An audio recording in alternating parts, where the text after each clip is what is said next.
Hello, everyone. Welcome back to Easy English Spark. Today, we'll boost your English listening and speaking skills with a fun 10-chapter London adventure. You'll meet Emily in Chapter 1, Arrival in London, Chat with the Mysterious Stranger. In Chapter 2, follow her job hunt frustrations in Chapter 4, uncover Uncle David's secret in Chapter 5, and join her thrilling escapes up to Chapter 10, A New Dawn. Let's dive in and light up your English journey. Chapter 1, Arrival in London. Emily Murray pressed her forehead against the cool glass of the train window as the platform slipped away behind her. The early morning sun painted the rolling fields gold and the small stone cottages of her Welsh village grew smaller and smaller. Emily was 17 and traveling to London for the very first time. She thought about her grandmother's warning. London isn't like here. Stay alert. Her heart pounded with excitement and a little fear. 6 more hours to go, the sign on the carriage wall said. 6 hours until she would step onto the crowded streets of one of the largest cities in the world. In her lap, she held the crumpled newspaper clipping her uncle had sent. A story about a teenager caught in a daring museum raid downtown. A silver badge was dropped at the scene with 2 letters stamped on it. TM. The police were searching for a criminal they called the Shadow Man, a tall, mysterious figure with no known photographs. Emily folded the clipping carefully and tucked it into her jacket pocket. She washed her face in the tiny sink at the end of the carriage and took a deep breath. She pictured her grandfather's small stone cottage beside the sea, the fishing nets drying on the walls, and the smell of fresh bread from the bakery 2 streets away. She missed the quiet mornings and the way the gulls cried overhead. But she also remembered how hard it had been to find work back home, how every employer frowned when she said she was only 17. Across the aisle, a man in his 50s closed his book and looked at her. He had a neatly trimmed beard, warm brown eyes, and a gentle smile. He stood and offered his seat, but Emily shook her head. He sat down again and said, "First time to London?" Emily nodded. "Yes, I'm looking for a job." "I'm Dr. Thompson," he introduced himself. "I'm a pediatrician headed to a conference. And you are?" Emily Murray. She managed a small smile. He patted her hand. "It's a big city, but you'll do fine. Keep your eyes open and don't believe every headline." They talked quietly for an hour about favorite books and childhood memories, and Emily forgot to be nervous. Dr. Thompson told her about his travels in India and how he learned Hindi to speak with patients in Mumbai. Emily listened, fascinated, and thought, if he can do that, I can survive London. When the train slowed into a station, Emily peered out at the tall buildings shimmering in the distance. Steam rose from the tracks, and she felt her pulse quicken. Soon she would see the neon lights, the double-decker buses, and the crowds flowing through platforms like rivers of people. She checked her suitcase, a simple pack with a change of clothes, her school notebooks, and the letter from her uncle. David Murray, a photojournalist living in Highgate.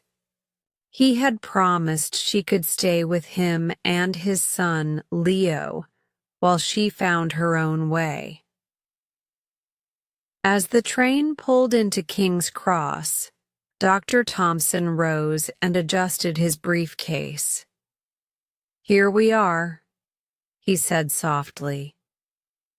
"Remember what I said. Stay curious, stay kind, and remember you belong here as much as anyone." Emily stood, smoothing her jacket. The carriage doors opened with a hiss. She stepped out onto the platform, feeling the roar of voices and the rush of travelers all around her. She took a deep breath of London air, bright with possibility and tinged with the unknown. Clutching the newspaper clipping in one hand and her suitcase in the other, Emily lifted her chin. This was her new beginning. This was her adventure, and nothing would stop her now. Chapter 2.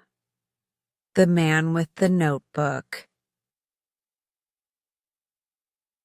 Emily stepped out of the bustling station and followed the signs to the taxi rank, but Dr. Thompson's calm voice stopped her. "Wait," he said, offering a gentle smile as he closed his leather-bound notebook. "May I walk with you for a bit?" Surprised but grateful for the company, Emily nodded.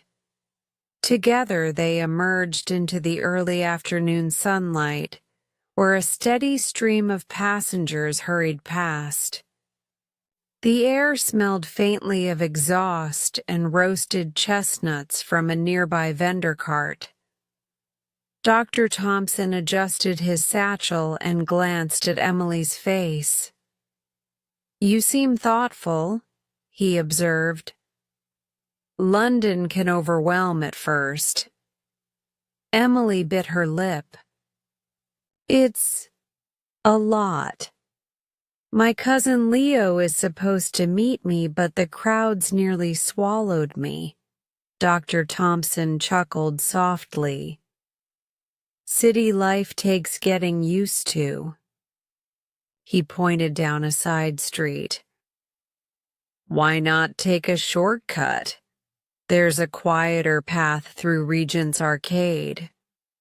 They turned together, weaving between shop fronts displaying colorful scarves and antique clocks. Emily inhaled deeply. Here, the noise faded to a gentle hum. A cool breeze carried the sound of church bells in the distance. As they walked, Dr. Thompson tucked his notebook under his arm and asked, "What brings you to London, Emily?" She hesitated, then said, "I came to find work. I want to support myself, you know. Back home I tried everything. Cafes, the bakery, even cleaning windows." She managed a rueful smile.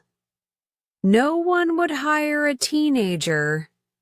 He nodded sympathetically. "But you have spirit and determination. That counts for a lot." He stopped in front of a bright blue door marked Cafe Cozy. "Fancy a quick..." Coffee? He offered. Emily hesitated. She'd promised herself to save money. But Dr. Thompson shook his head. On me. Think of it as fuel for your adventure.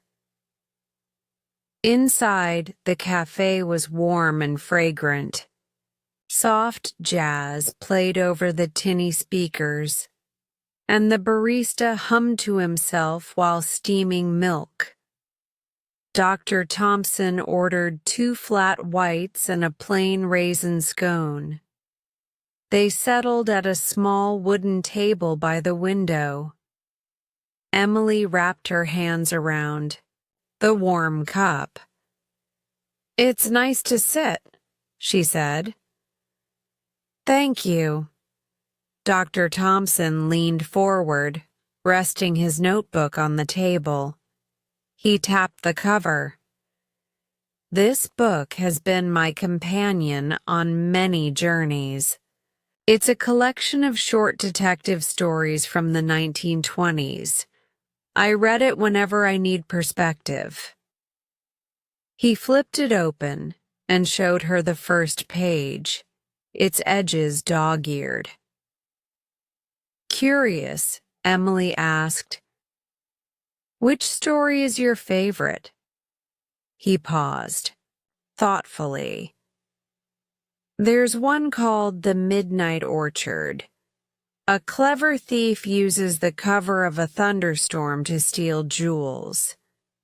The detective realizes every clue points to the gardener, someone everyone overlooked.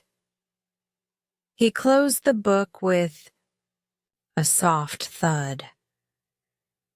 Lesson being, don't judge by appearances. Emily smiled. I never thought of storytelling that way. Just then, her phone buzzed. She glanced at the screen. A message from Leo. Sorry, running late. Meet you at the cafe on the corner of Oak Street. She showed him the text. Dr. Thompson nodded. Your cousin knows the way better. I'll let you go. He reached across and squeezed her hand. Remember, Emily, keep asking questions. Curiosity will open doors.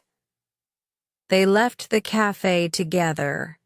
Outside, the sky had grown cloudy and a few drops of rain splattered on the pavement. Emily watched as Dr. Thompson opened a cane umbrella, its worn fabric styled with tiny polka dots, and handed it to her. You might need this, he said with a wink. Emily laughed and accepted the umbrella. Thank you, Dr. Thompson, for everything. He tipped an imaginary hat. Call me Ben, and good luck, Emily Murray. She walked on toward Oak Street, umbrella raised, thoughts buzzing like the city around her. As she rounded the corner, she saw Leo waving from sidewalk tables outside a small bookshop cafe. He wore a leather jacket and grinned broadly when he saw her. Emily's heart lifted. She tucked the umbrella under her arm and climbed onto the cafe stool. Leo hugged her and said, Ready for our tour? Emily looked out at the wet pavement and the glowing lights of the bookshop sign. Ready, she replied. And as they set off together, Emily felt the buzz of possibility in every raindrop, every passing bus, and every stranger with a story to tell. Her London adventure had truly begun. Chapter 3. First Days and an Eerie Call. I spent the next 2 days settling into London life. My cousin Leo Carter lived in a cozy flat above a bookshop in Camden, and he showed me the ropes. On my first morning, Leo left early for a film project, and I wandered into the neighborhood. The narrow streets echoed with bicycle bells and the scent of fresh pastries. I ducked into Sophie and Marcus's bicycle cafe, a friendly spot run by my cousin's friends. Sophie greeted me with a warm hug. "Hey, Emily, how's London treating you?" she asked, setting a steaming latte on the counter. I smiled. "Amazing, but a little overwhelming." Marcus leaned over, wiping his greasy hands on a rag. "You need fuel. Try our bacon and avocado toast." He slid a plate across. It tasted like home. While I ate, I noticed several job flyers pinned above the counter: barista positions, library assistant, dog walker.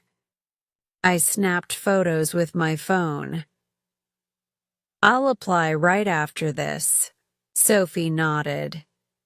"Send Marcus here your resume. He's good at matching people with work." She winked at Marcus, who chuckled and scribbled his email on a napkin. When I'd finished, I said goodbye and headed out, determined. By midday, I'd applied to 3 places: the bookshop downstairs — they needed help organizing new arrivals — a small art gallery in Shoreditch, and a local dog walking company. I tried to stay cheerful, even when I received polite rejections. "Thank you for your interest, but we've hired someone else." Or, "We require at least 1 year of experience." Each no felt like a small wave crashing against my confidence. That afternoon, I explored Regent's Park. The late summer sun sparkled on the pond, rowboats drifting lazily. Ducks glided by and joggers waved as they passed. I sat on a bench and pulled out my grandfather's old compass, sent as a good luck charm, and turned its needle this way and that, imagining it pointed toward my destiny. By evening, I returned to Leo's flat.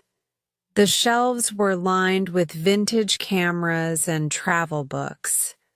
Leo greeted me at the door, holding 2 cups of hot chocolate. "Rough day?" he asked, ruffling my hair. I sank onto the sofa. "I'm learning that even in a big city, opportunity doesn't always come knocking." He handed me the chocolate. "Don't worry, it takes time. Remember, patience and perseverance." I nodded, finished my drink, and headed to my room. The chatter of the street below faded as I lay in bed, thinking of home, my grandmother's kitchen, the lapping sea, and of how much I wanted to build a life here. Just as I was drifting off, my phone buzzed. The screen showed an unknown number: 542079460958. Curious, I answered. "Hello?" I said. Silence. Then a low, gravelly voice. "Is David Reed at home?" I sat up. "Uncle David?" He's in France right now, I think. The voice cut in. Tell him Agent Crow arrives December 12th. Dock Gate D12, midnight. My pulse quickened. Agent Crow? I repeated. No answer. Then the line went dead. I stared at the black screen. My mind raced. Agent Crow. December 12th. Dock Gate D12. Was this connected to the silver badge TM in that museum raid article? I'd nearly forgotten it until now. I grabbed my grandfather's compass from the bedside table and turned it in my hand, wishing it could point me to answers instead of north. My heart thumped against my ribs. What did that message mean? I wrote the words on a scrap of paper and placed it on my desk. Outside, the streetlights blinked on, and a late bus rumbled past. The city felt vast and mysterious, thrilling and dangerous all at once. I lay back down, eyes open, listening to the distant hum of London night. I realized then that I wasn't just here to find work. I'd stumbled into something bigger, something that whispered secrets in the dark, and I knew. When December 12th came, I had to be ready. Chapter 4. Job Hunt Frustrations. Emily awoke early the next morning, sunlight slipping between the curtains of Leo's Camden flat. She dressed quickly, jeans, a simple blouse, and the sturdy boots she'd brought from Wales, and tucked the mysterious note about Agent Crow into her pocket. Then she joined Leo in the kitchen, where the smell of brewing coffee mingled with toast and marmalade. Big day today? Leo asked, handing her a mug. Job interviews, Emily replied, cradling the warm cup. I've got 3 lined up. Leo nodded encouragingly. You'll do great. Her first stop was the little bookshop below their flat. The brass bell chimed overhead as she stepped inside. Rows of new releases glowed under soft lights, and a small reading nook at the back looked inviting. She approached the manager, a tall woman with round glasses. I saw your ad for an assistant, Emily began. I'm organized and love books. I'd be thrilled to help. The manager smiled politely but glanced at Emily's pocket-sized resume. I'm sorry, dear, but we're looking for someone with retail experience. Maybe next time. Emily thanked her and slipped out, her heart sinking. Next, she caught a double-decker to Shoreditch, where a bright gallery advertised an opening. The whitewashed walls displayed modern prints, and the receptionist offered her a sleek brochure as she sat. You'll work directly under the curator, the assistant explained. It's fast-paced. How can I prepare? Emily asked.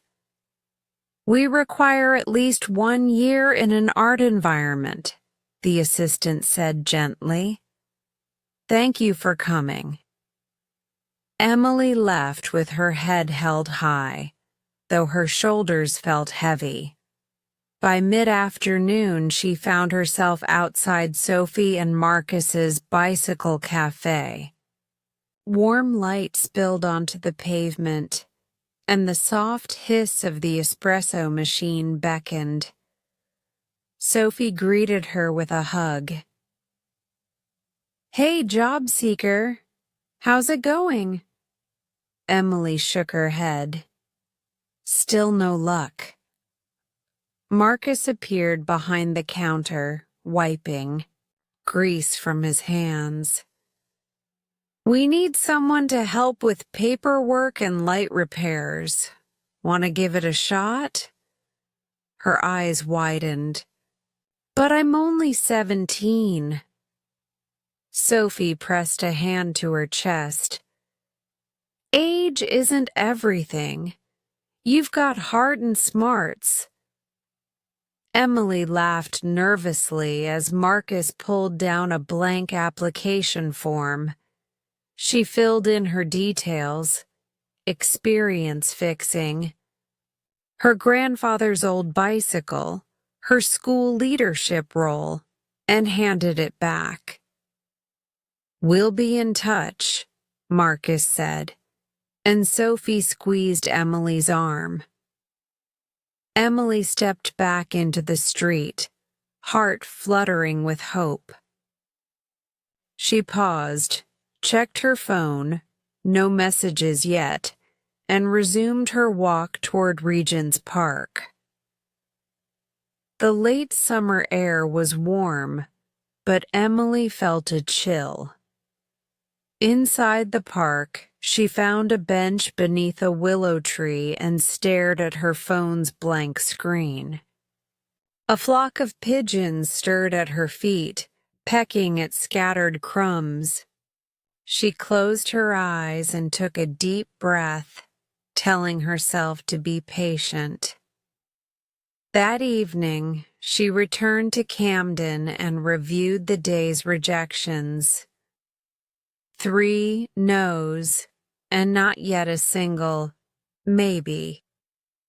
She sat at Leo's dining table, surrounded by his film storyboards and empty coffee cups. "I feel useless," she admitted. Leo reached out. "Every no brings you closer to a yes. Remember what Dr. Thompson said. Stay curious, stay kind." Emily nodded, but the weight in her chest didn't ease. She retreated to her small bedroom, pinned the Agent Crow note above her desk, and opened her laptop. One last attempt. She applied to a dog walking agency, a local florist, and a small cafe specializing in homemade pies. Each application took care, cover letters tailored, qualifications highlighted. But by bedtime, no responses had arrived.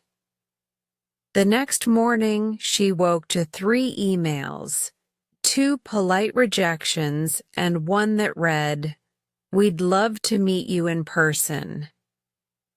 If you're free at 2 p.m.? Her pulse quickened. It was from the Pie Cafe on Magnolia Street, only a 15-minute walk. At 1:50, Emily stood outside, smoothing her hair. The cafe's sign, a pastel slice of cherry pie, swung gently in the breeze. She took a deep breath and entered. Warmth and the scent of cinnamon greeted her. The owner, Mrs. Patel, smiled kindly. "Come in, dear. Tell me about yourself." Emily described her love of cooking with her grandmother, her eagerness to learn, and her determination to work hard. Mrs. Patel listened intently, then nodded. "You're young, but I appreciate your spirit. Come in this Sunday morning for a trial shift." Emily's heart soared. "Thank you so much."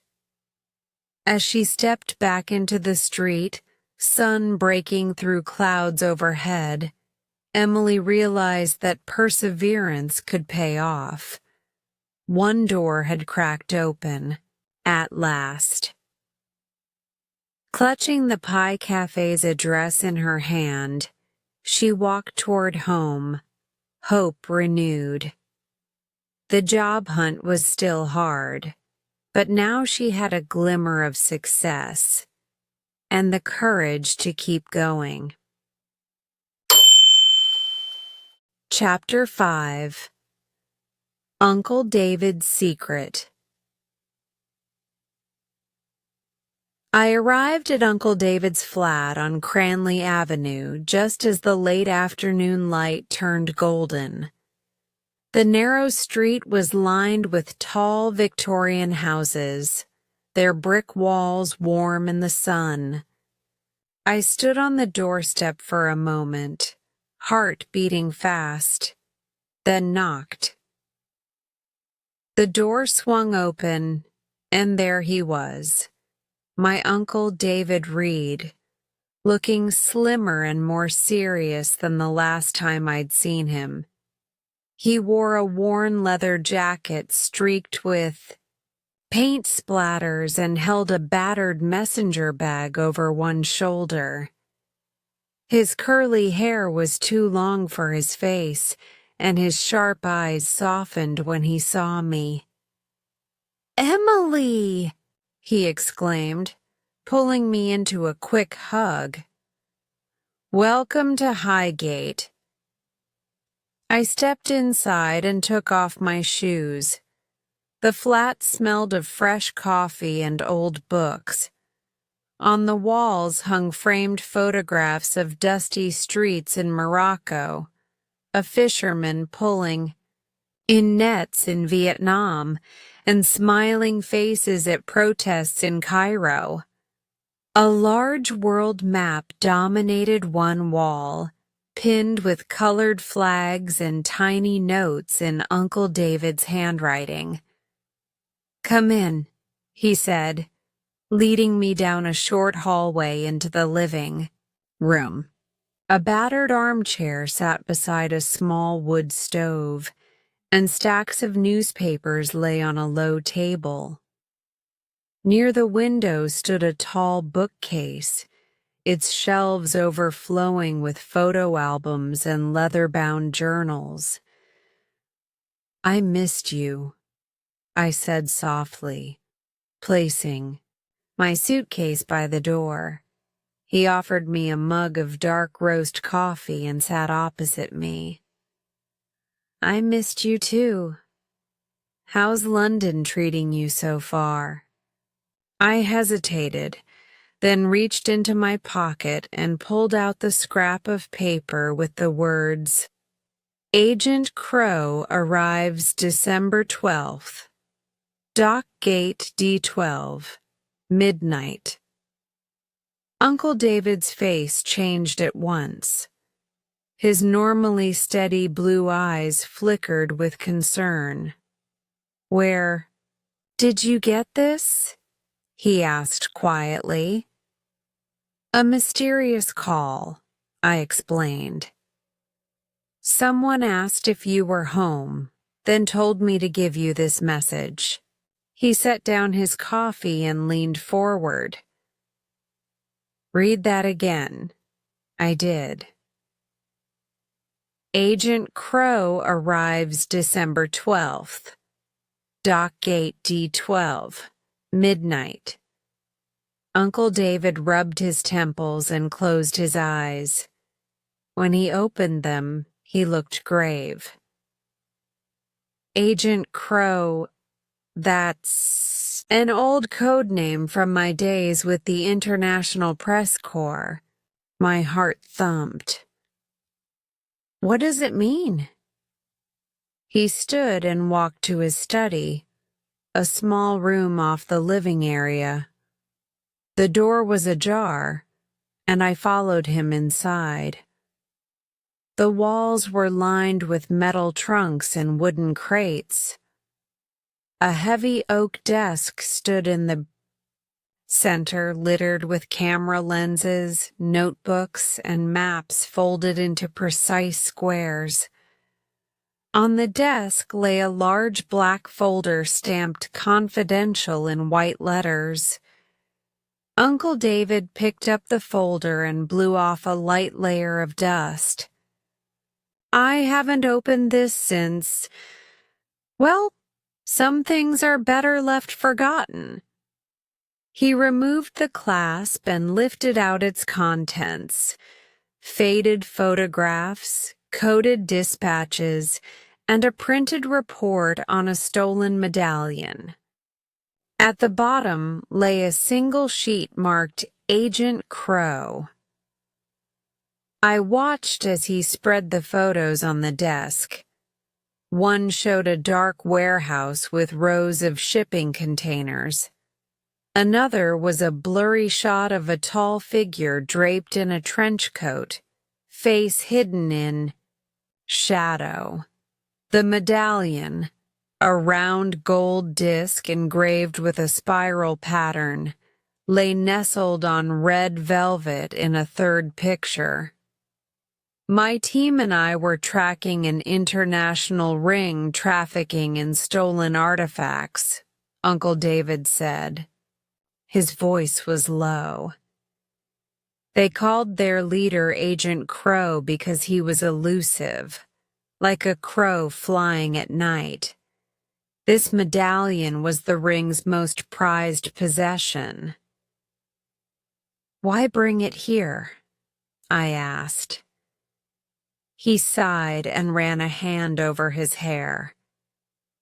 After a tip from an informant, we planned a sting at Port Ramsgate. But the lead turned out to be false. You remember the article about that museum raid? That was Agent Crow's work. We lost the trail. I stared at the note in my hand. And now someone thinks Agent Crow is coming back on December 12th? He nodded. The message you received, it fits the old pattern. Crow always used midnight, and a specific dock gate. He pointed to my note. D12 here matches gate D12 on the port blueprint. I shivered at the thought of being so close to his operation. What should we do? Uncle David folded the photos carefully and placed them back into the folder. He locked it with a small combination lock. We keep our eyes open, and we warn the authorities, but quietly. If we broadcast this too soon, whoever is behind Crow might vanish again. I swallowed hard. Will you go back out there? He looked at me with a soft smile. I'm too old for stakeouts, Em, but I trust you. You've already shown guts, chatting with that man on the train, following up on the note. We'll figure this out together. He reached across the desk and squeezed my hand. London can be dangerous, but remember, knowledge is your best weapon. We learn what we can, prepare, and then act. I nodded, determination burning in my chest. I glanced at the world map on the wall, the tiny flags marking David's journeys. Now I felt one planted here in London, my own marker of adventure and purpose. That evening, as the sun dipped behind the rooftops, I helped Uncle David make calls to a trusted police contact. We gave just enough detail to alert them without revealing everything.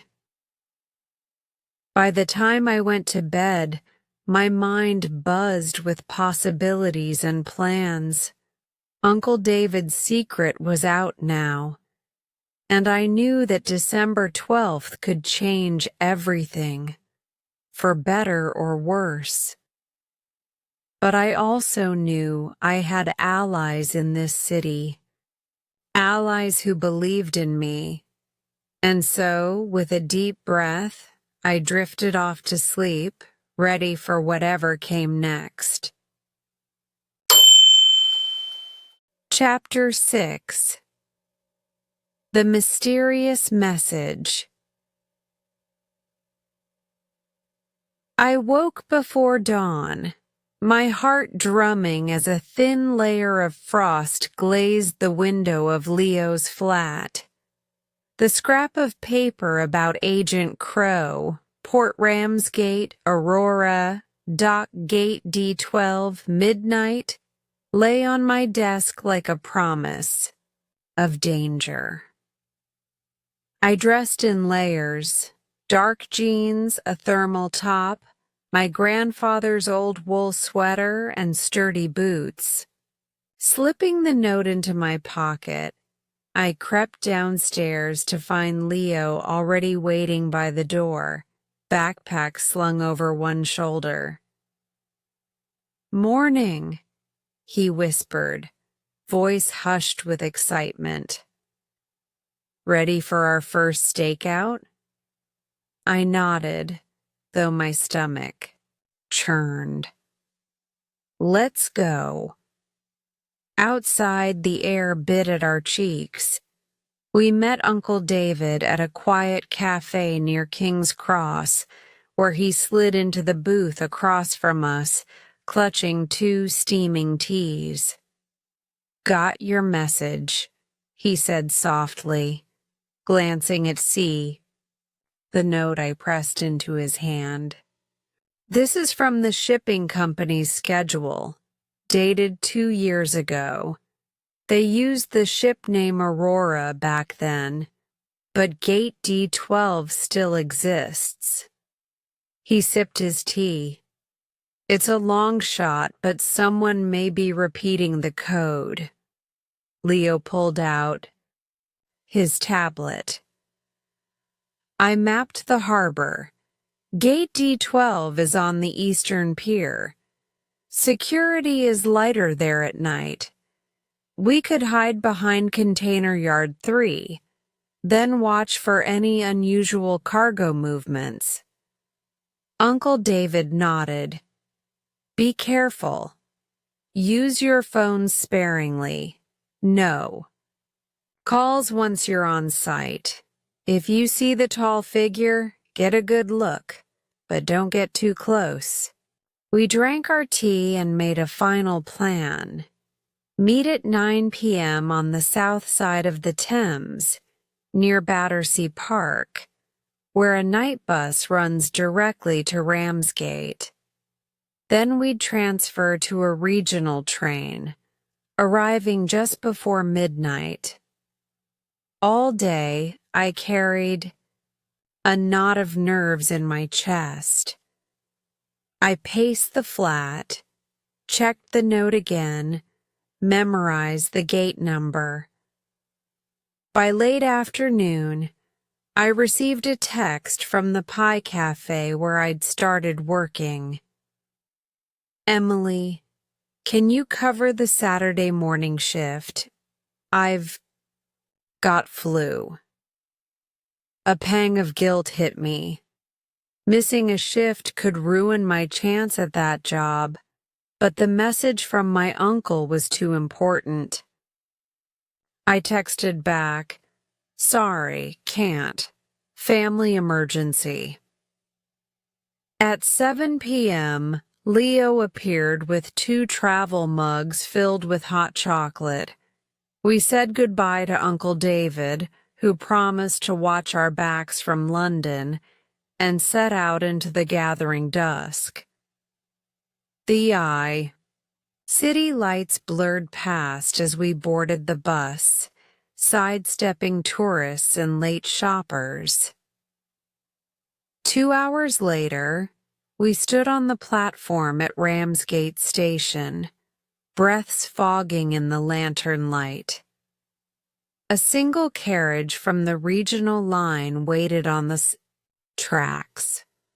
We climbed aboard, chose seats near the back, and watched fields blur past as the train rattled southeast along the coast. At 11:45 p.m., we stepped off at Ramsgate Harbor Station. The platform was deserted except for a lone security guard dozing in a booth. We hurried across the platform to the harbor gates. A tall fence crowned with barbed wire loomed ahead, lights spaced far apart to save power. The sign read, Port Ramsgate, Eastern Dock, with arrows pointing to gates D10 through D15. We slipped between D11 and D13, hiding behind a stack of wooden pallets. The air smelled faintly of salt and machine oil. The creak of cranes echoed in the distance. Through the gap, I spotted the Aurora, a long gray hull moored under floodlights, its name painted in bold letters near the bow. A line of containers stretched toward the quay. Gate D12 sat halfway down, where a gangway connected the ship to the dock. I pressed my back against the cold wood. Leo crouched beside me, camera in hand. "That's our target," he whispered, pointing. "See how that one container is marked RD-2048? That number matches the code you found in your uncle's study."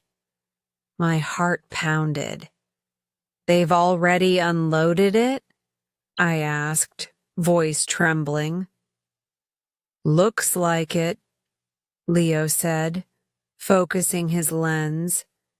"Now we wait." For what felt like hours, we watched silhouettes moving in and out of the ship's hold. Dock workers in reflective vests shuffled crates, and a forklift rumbled past, scattering sparks.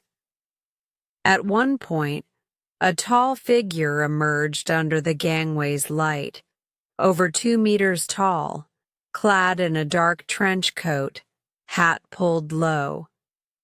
He paused to glance around, face obscured by shadow. I held my breath, shivering. Leo raised his camera but hesitated.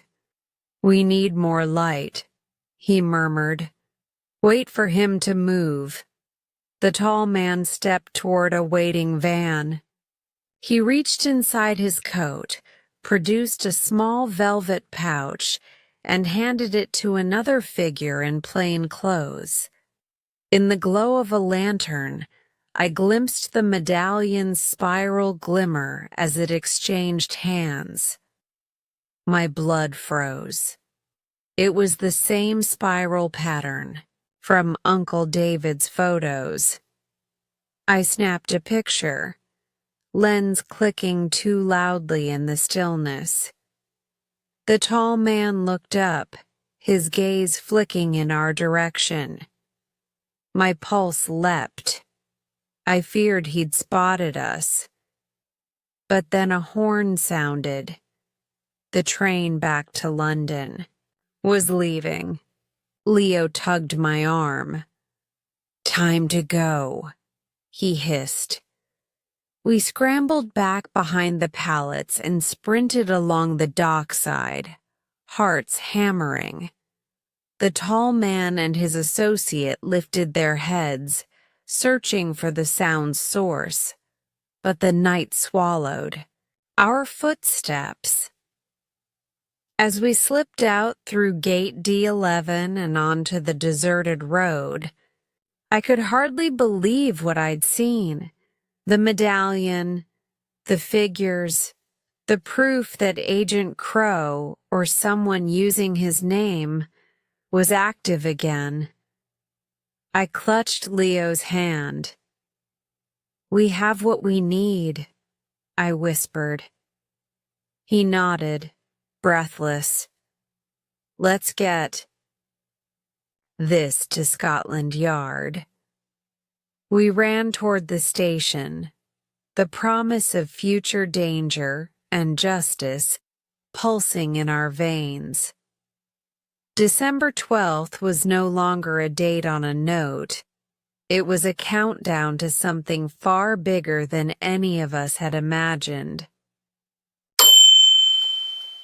Chapter 7.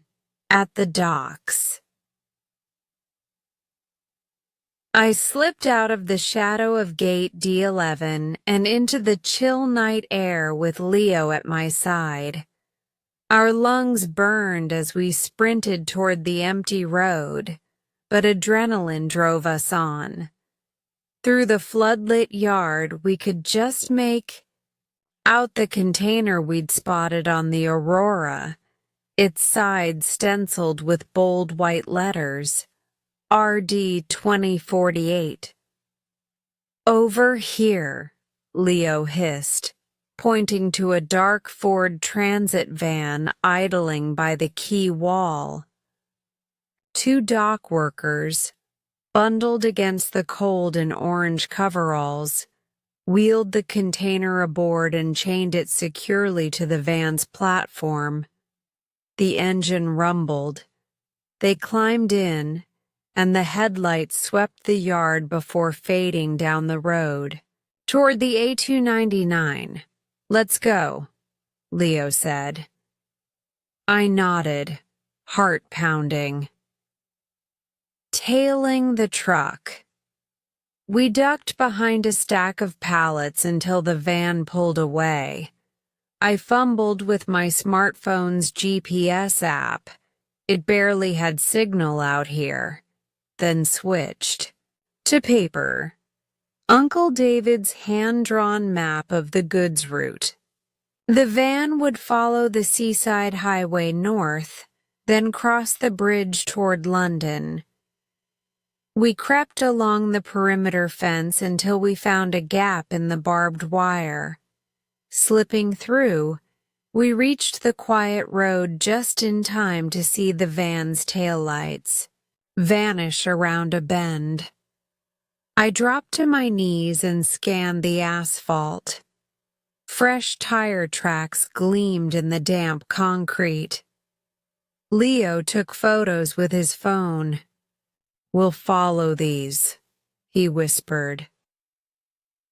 We moved swiftly, staying just out of sight. Every car that passed made us jump, but none slowed. We turned the corner when the truck did, onto a narrower lane lined with shipping yards and closed cafes. A single street lamp flickered overhead, casting long shadows.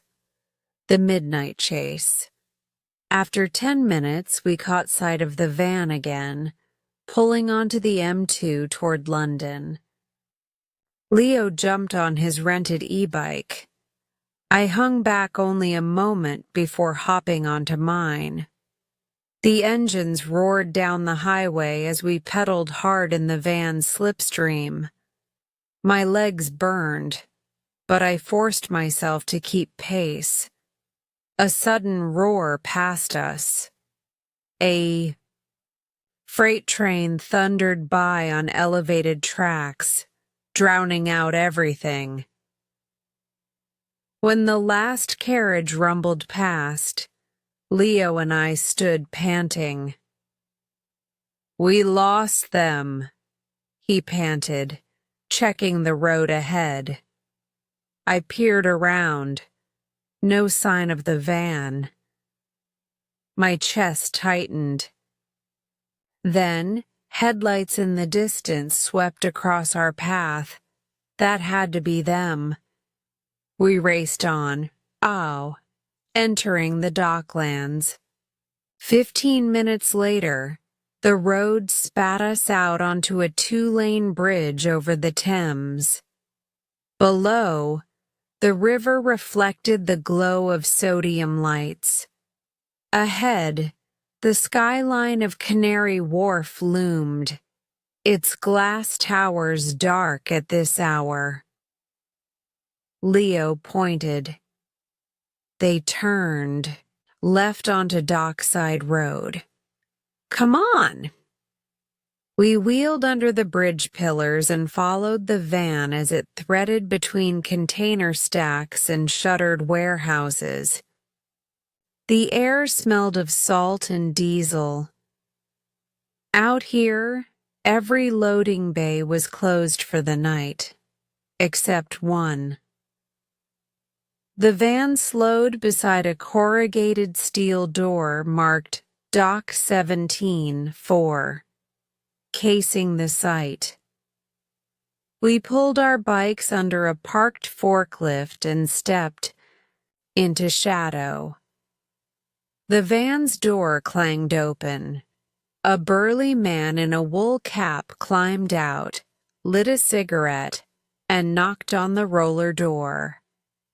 A buzzer sounded, the door creaked up, and he guided the container inside. Two smaller vans were already parked in the bay, both marked with the same spiral insignia we'd seen in Uncle David's photos. My pulse pounded. We'd found the end point for Agent Crow's shipment, but getting closer felt dangerous. A single mistake here would mean getting caught at best, or worse. Let's get a better angle, Leo whispered. He backed toward a high window, peered in, and snapped a quick photo. The shipping crate sat alone on the dock floor, flanked by three men, two in dark overcoats, one in a military-style parka. The spiral medallion lay atop the crate, glinting under a single bulb.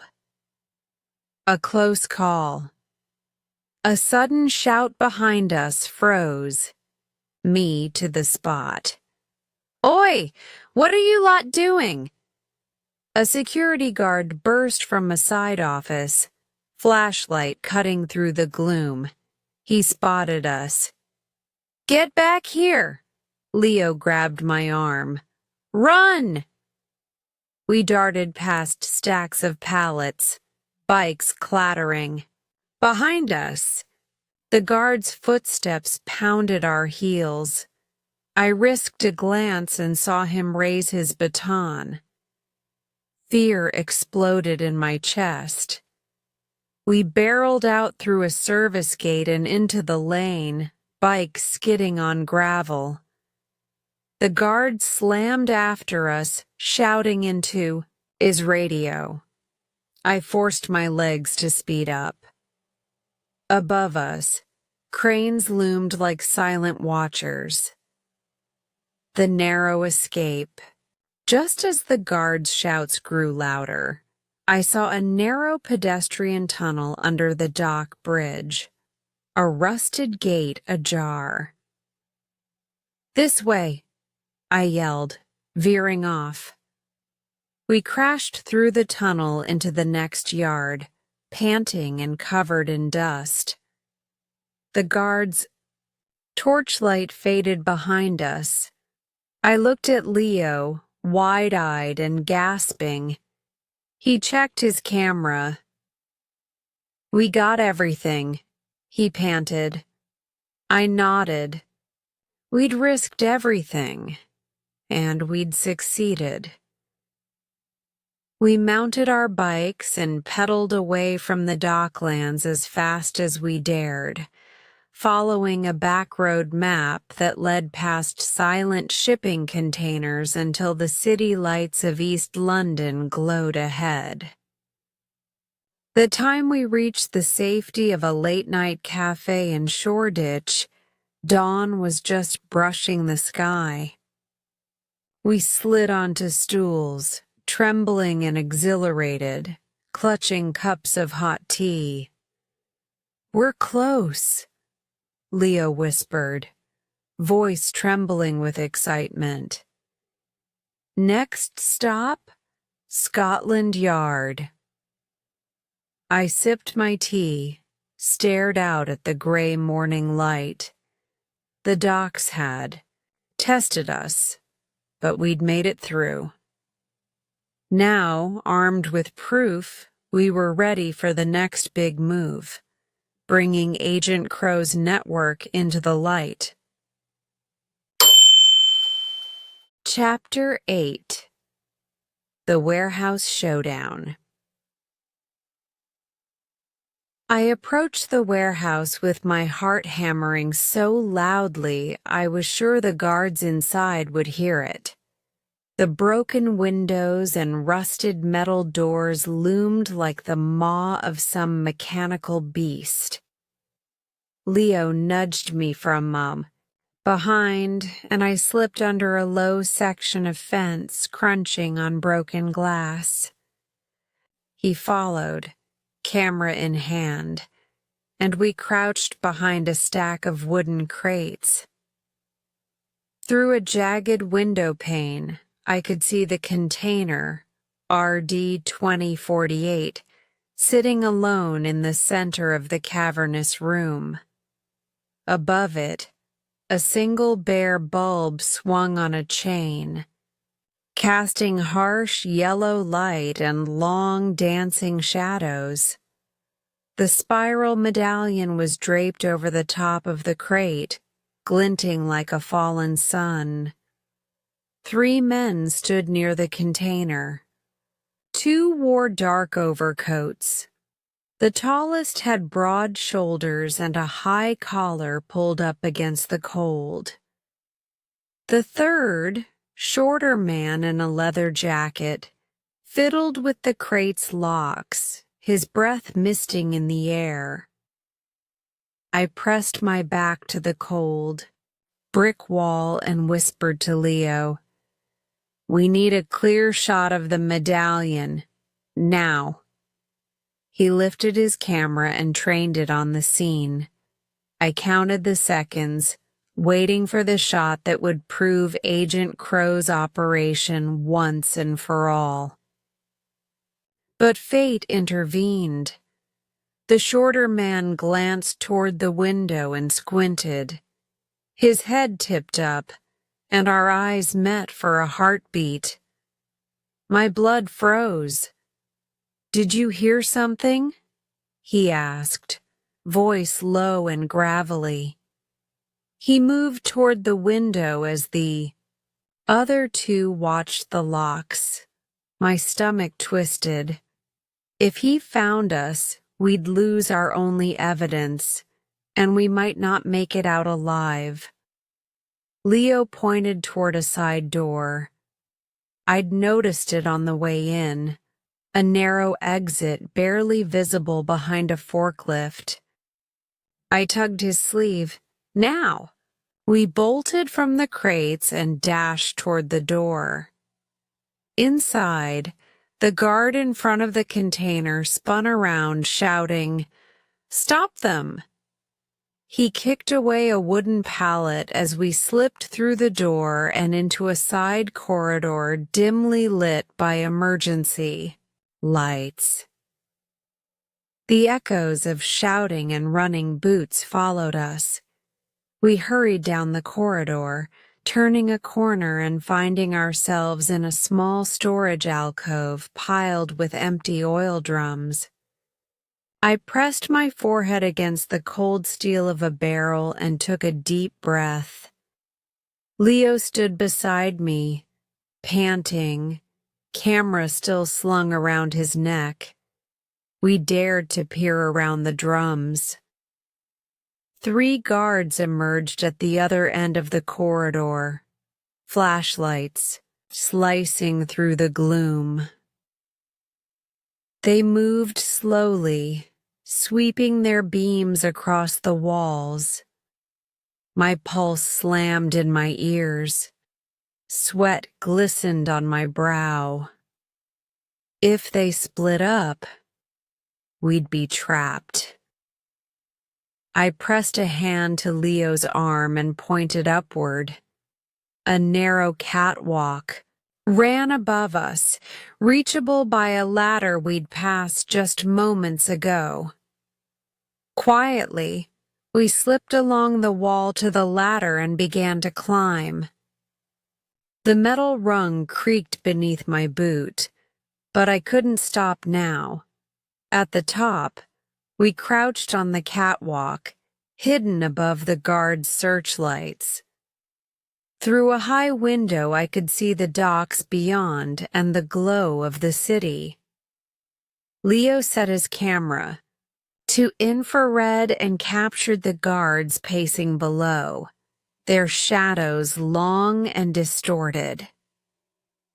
"Look," I whispered, pointing back toward the container room. I saw the tallest man step forward, pat the top of the crate, and snap his fingers. Suddenly, 2 more crates were wheeled in, blocking access. The medallion was being secured, hidden away. My chest tightened.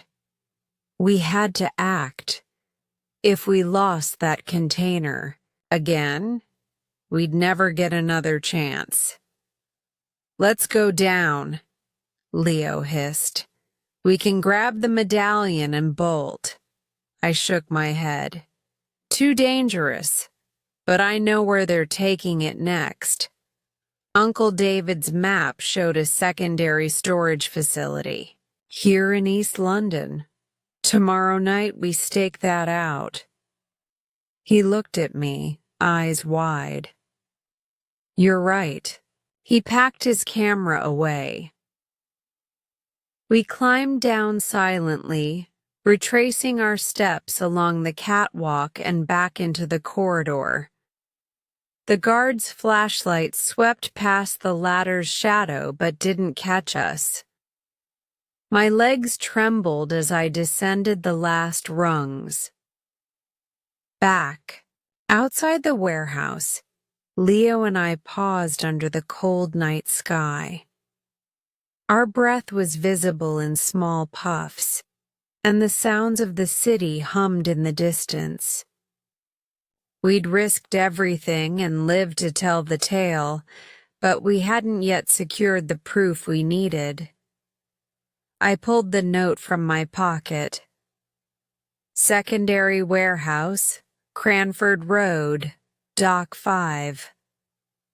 My fingers shook as I handed it to Leo. He nodded. "Tomorrow, then, we'll get that medallion." I stared at the warehouse behind us, its dark windows like watching eyes. "And this time," I said, "we bring it home." Chapter 9. A Perilous Escape.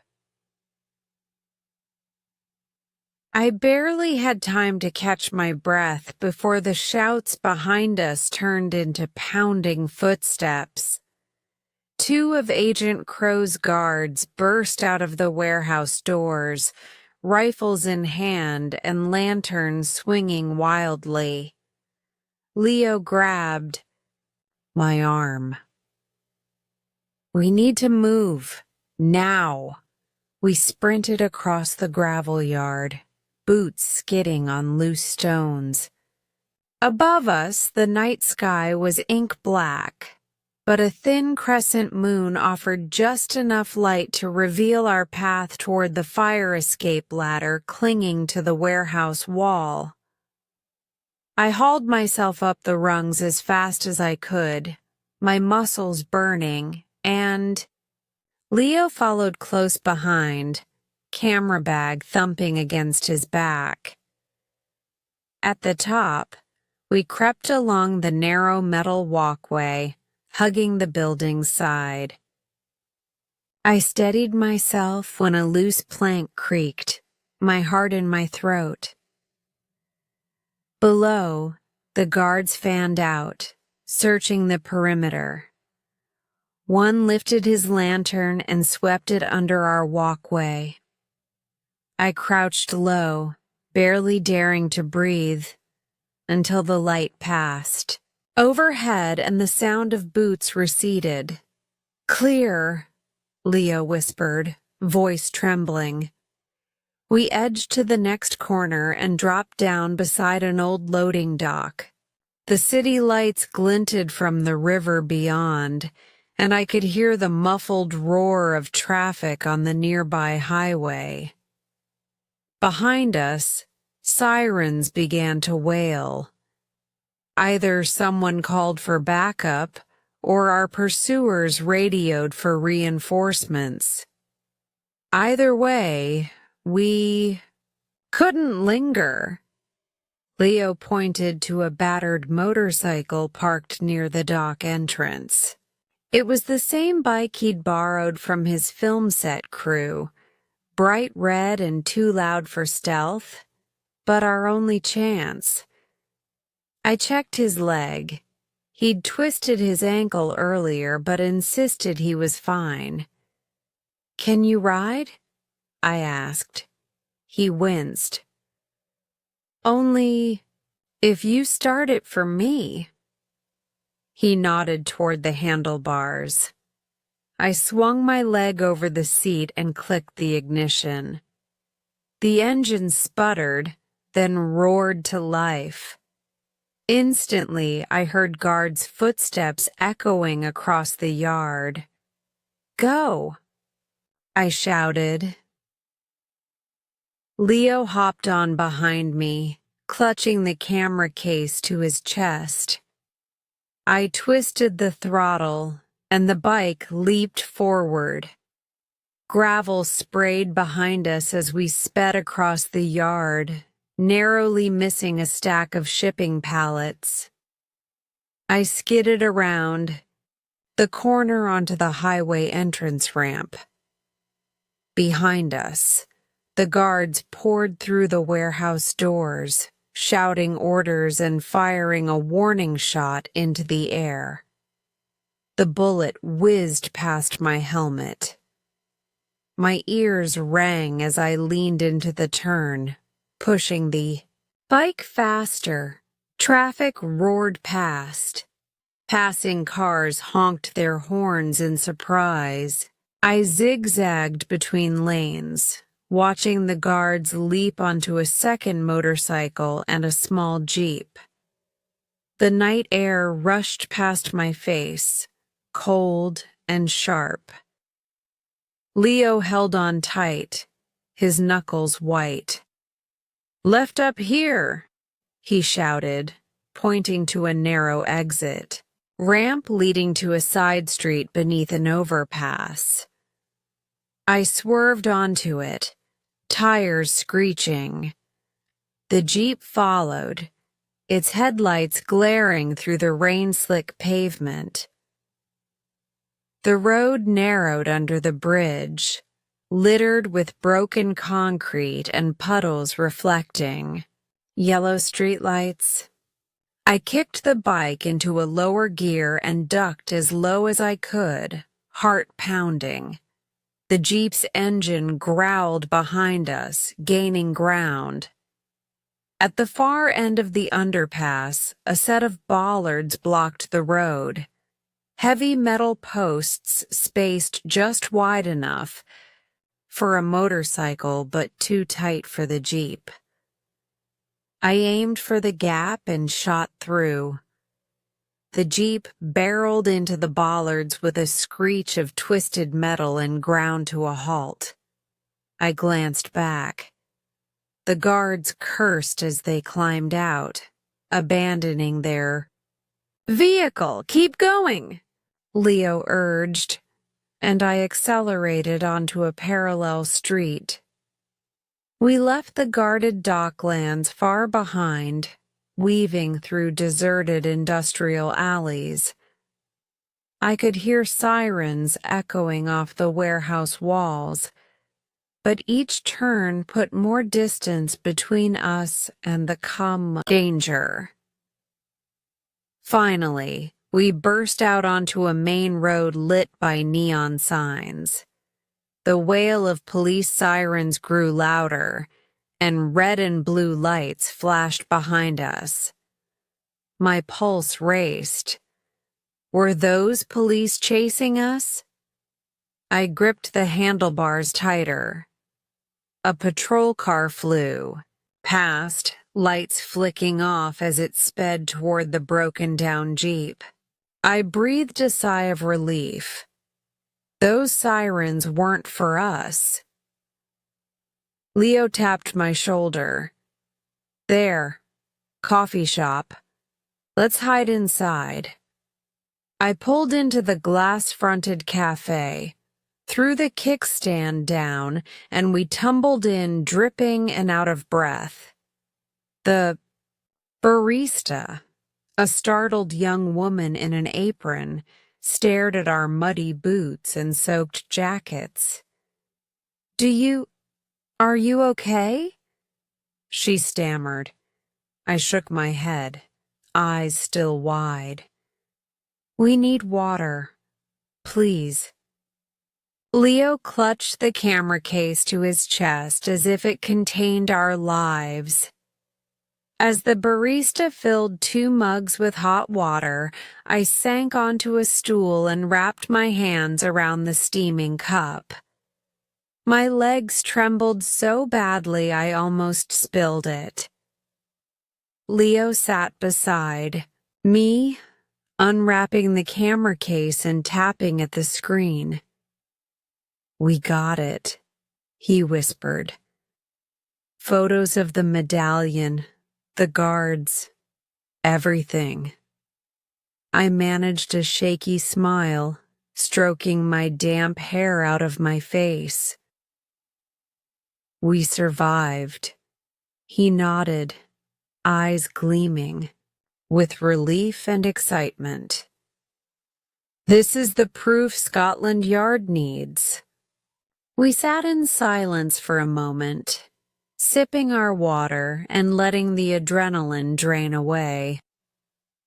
Outside, the rain had started again, pattering against the cafe windows.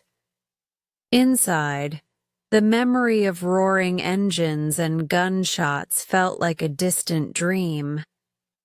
Looked at Leo. Tomorrow, we take this to the inspector. We finish what we started. He raised his mug. To a perilous escape and to justice. We clinked our mugs together, the soft ring echoing in the quiet cafe. And in that moment, I knew our story had only just begun. Chapter 10. A New Dawn. I woke to pale sunlight spilling through the curtains of Uncle David's Highgate flat. My head throbbed from yesterday's escape, but when I sat up, the weight of our victory settled over me like a warm blanket.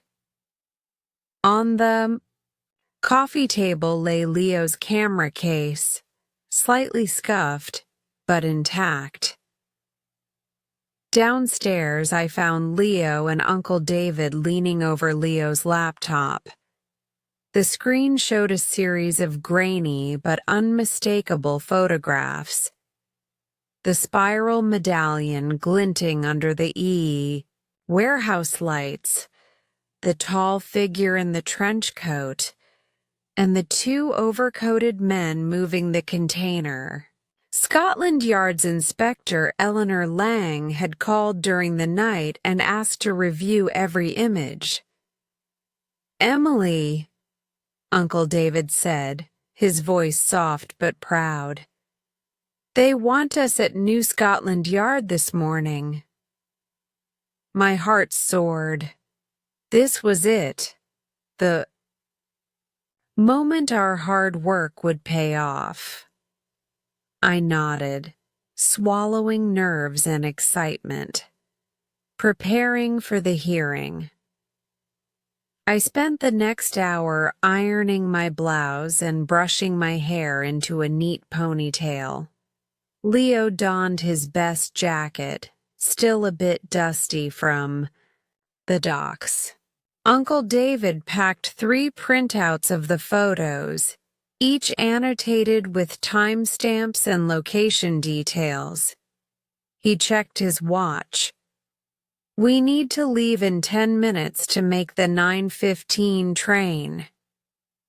I grabbed my umbrella. London drizzled a hopeful patter on the window, and we climbed into David's old sedan. The drive to the embankment station felt surreal. Familiar streets blurred past, yet everything seemed different, knowing justice might follow behind. The meeting at Scotland Yard. At New Scotland Yard, the courtyard was busy with uniforms and reporters milling near the entrance. Inspector Lang spotted us first, her sharp gaze welcoming. She led us through marble halls to a small conference room. Inside waited 2 plainclothes detectives, their expressions respectful. Inspector Lang gestured to the table. Thank you all for coming. These photographs confirm an ongoing criminal enterprise led by the man known as Agent Crow. We believe he's been orchestrating high-value thefts across Europe. She tapped the first photo. This medallion matches the one stolen from the Louvre last year.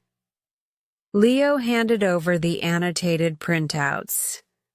The detectives studied them intently, nodding as they cross-referenced shipping manifests and port logs.